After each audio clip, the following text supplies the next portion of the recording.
सफेद रंग की वह कोठी उस दिन खुशियों से चहक रही थी। चहकती भी क्यों ना, घर का इकलौता बेटा विशेष अपने दोस्तों के साथ आज घर आ रहा था। भैया आ गए, भैया आ गए, नौकर महेश ने उद्घोष सा किया।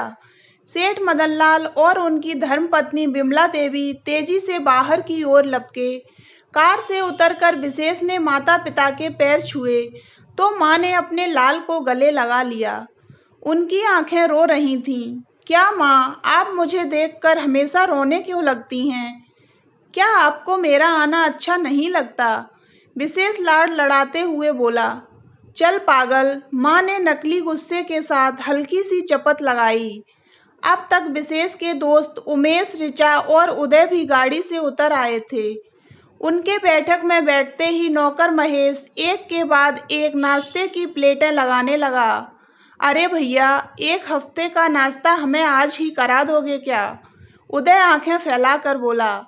उदय, यार माँ को लगता है जब मैं उनके पास नहीं होता हूँ तब मैं शायद भूखा ही रहता हूँ, इसलिए जब आता हूँ तो बस खिलाती ही रहती हैं। तुम बच नहीं सकते हो, इसलिए चुपचाप खा लो। ऋचा जो माँ के साथ सोफे पर बैठी थी, माँ के गले में बाहें डालकर बोली। माँ तो होती ही ऐसी हैं। बिमला देवी प्यार से उसका गाल थपथपाने लगीं। उमेश बेटा, तुम क्या कर रहे हो? समोसा उठाते हुए सेठ मदन लाल ने पूछा। अंकल, मेरी दिल्ली में इलेक्ट्रिकल सामान की शॉप है, अच्छी चलती है। उसके स्वर में सफलता की ठसक थी। और शादी? माँ ने पूछा। बस अब शादी का ही इरादा है आंटी। चाहता हूँ कि पत्नी को अपने ही मकान में विदा कराकर लाऊं। एक फ्लैट देखा है, 25 लाख का है। लोन अप्लाई किया है, बस मिलते ही अगला कदम शादी होगा। आप लोगों को आना होगा। हाँ हाँ, जरूर आएंगे। और उदय, तुम क्या कर रहे हो? सेठ जी उदय की ओर घूमे। बस अंकल, अभी तो हाथ पैर ही मार रहा हूँ। बिजनेस करना चाहता हूँ पर पूंजी नहीं है, उसी की व्यवस्था में लगा हूँ। अब देखिए ऊंट किस करवट बैठता है। कहते हुए उदय ने कंधे उचकाए। मन छोटा क्यों करते हो बेटा? ऊपर वाला सब रास्ता बना देता है। अब चलो ऊपर के कमरे में जाकर तुम सब आराम कर लो। चारों रात का खाना खाकर ऊपर चले गए। बिमला देवी बोली। आपने उन्हें ऊपर क्यों भेज दिया? बच्चे तो अभी गप्पे मार रहे थे। अरे भाग्यवान, बच्चे अब बड़े हो गए हैं, उन्हें थोड़ी प्राइवेसी चाहिए होती है, तो हम उनके आनंद में रोड़ा क्यों बने? हाँ, यह तो सही कह रहे हैं। कहते हुए विमला देवी मेज पर से प्लेटें उठाने लगी। अरे, तुम क्यों उठा रही हो? महेश कहाँ है? उसके गांव से फोन आया था कि माँ बीमार हैं उसकी, तो मैंने छुट्टी दे दी। अरे फिर काम कैसे होगा? अभी तो ये बच्चे भी आए हुए हैं। आप चिंता मत करिए, सब हो जाएगा। सेठ जी बोले, मैं कल दूसरे नौकर का पता करता हूँ। बिमला और सेठ जी खा पीकर सो गए। तभी गोली की आवाज से सेठ जी की नींद टूट गई। वे समझ नहीं पा रहे थे यह कैसी आवाज है और कहाँ से आई। वे फिर से सोने की कोशिश करने लगे।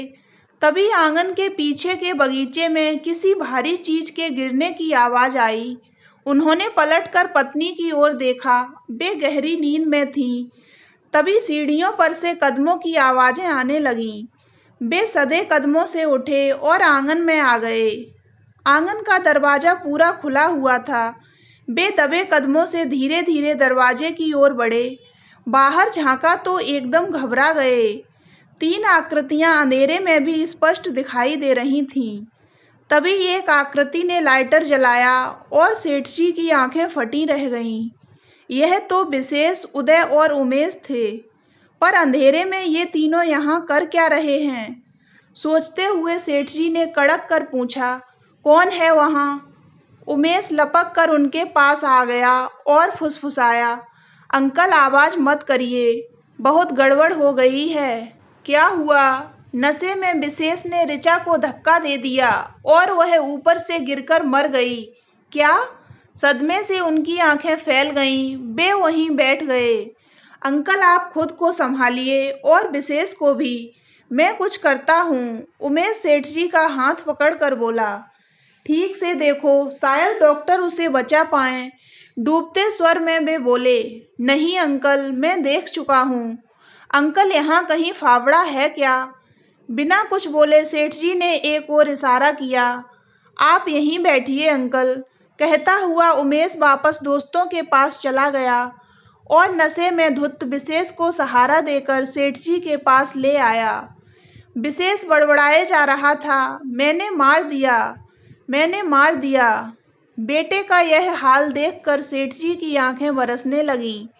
उमेश ने उदय की मदद से बड़ा सा गड्ढा खोदकर उसमें ऋचा को गाड़कर समतल कर दिया। फिर अंदर जाकर एक बड़ी सी स्त्री की मूर्ति जो कमर पर घड़ा लिए हुए थी, उसे उठा लाया और उसको घुटने तक उसी में गाड़ दिया। 5-6 गमले भी उसके अगल बगल सजा दिए।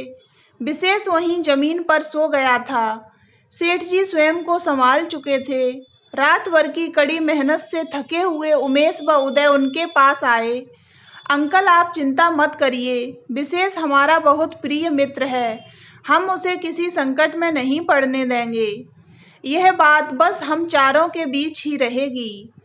हम तुम्हारे आभारी रहेंगे बेटा। सेठ जी की रोवेली आवाज की जगह एक पिता की निरीहता ने ले ली थी। अंकल, हम विशेष को ऊपर ले जा रहे हैं। आज आप किसी को ऊपर मत आने दीजिएगा, नहीं तो ऋचा की अनुपस्थिति को छुपाना मुश्किल हो जाएगा। हम दोनों आज शाम तक निकल जाते हैं, सबको लगेगा कि हम तीनों चले गए। ठीक है, मैं ड्राइवर को बोल दूंगा। नहीं नहीं अंकल, आपके ड्राइवर के साथ नहीं। हाँ, ठीक कह रहे हो, मैं टैक्सी बुला दूंगा। दोपहर में तीनों लड़के नीचे आए तो विमला देवी की सूजी आंखें उनके दिल का भेद खोल रही थीं। पापा, मुझे माफ कर दीजिए, मैं आज के बाद कभी शराब को हाथ भी नहीं लगाऊंगा, कहते हुए विशेष पिता के पैरों में गिर पड़ा। वह फूट फूट कर रो रहा था। निशब्द उन्होंने उठाकर बेटे को गले लगा लिया। ऋचा, पापा, ऋचा, मुझे कुछ याद नहीं है, वह हिचकियों के साथ बोला। मैं हूं ना बेटा, सब संभाल लूंगा। और फिर तुम इतने भाग्यशाली हो कि तुम्हारे इतने अच्छे दोस्त हैं। अंकल, हम दोनों दिन में ही निकल जाते हैं। हमने ऊपर सब ठीक कर दिया है। मैंने दूसरा ड्राइवर बुला रखा है, वह तुम्हें छोड़ आएगा। और हाँ बेटा, जैसा विशेष वैसे ही तुम लोग हो मेरे लिए, इसलिए यह छोटी सी भेंट है। तुम्हारे मकान के लिए 25 लाख का यह चेक है और यह चेक तुम्हारे बिजनेस के लिए। अरे अंकल, बस रख लो बेटा, मुझे खुशी होगी। बिना आंखें मिलाए सेठ जी बोले। कॉलोनी में इस बात की चर्चा जाने कैसे फैल गई कि सेठ मदन लाल के घर रात में गोली चली थी। सफाई दे देकर दोनों परेशान थे। विमला देवी ने तो सबसे मिलना ही बंद कर दिया। सेठ मदन लाल तनाव में रहने लगे। ऊपर से ऋचा की गुमशुदगी की रिपोर्ट के चलते पुलिस जांच करने उनके घर आ धमकी। बड़ी मुश्किल से ले देकर सेठ जी ने मामला निपटाया। इस घटना को 4-6 महीने बीत गए थे। एक दिन विमला देवी बोली, सुनिए जी, कहीं विशेष की शादी की बात चलाइए। अब उसकी शादी तो करनी ही है ना। देखो, थोड़ा इंतजार करना पड़ेगा, जल्दबाजी ठीक नहीं। देख तो रही हो, जितने शादी के प्रस्ताव थे सभी कोई न कोई बहाना बनाकर पीछे हट गए। पता नहीं कैसे समाज में हमारे परिवार को लेकर नकारात्मक माहौल बन गया है। तो अब थोड़ी प्रतीक्षा ही करनी होगी। मुझे तो बड़ी चिंता हो रही है। माँ, मुझे शादी नहीं करनी है, कितनी बार तो कह चुका हूँ। फिर वही विषय लेकर बैठ जाती हैं आप। विशेष अचानक कमरे में आ गया था। तभी मदन लाल जी का फोन घनघनाया।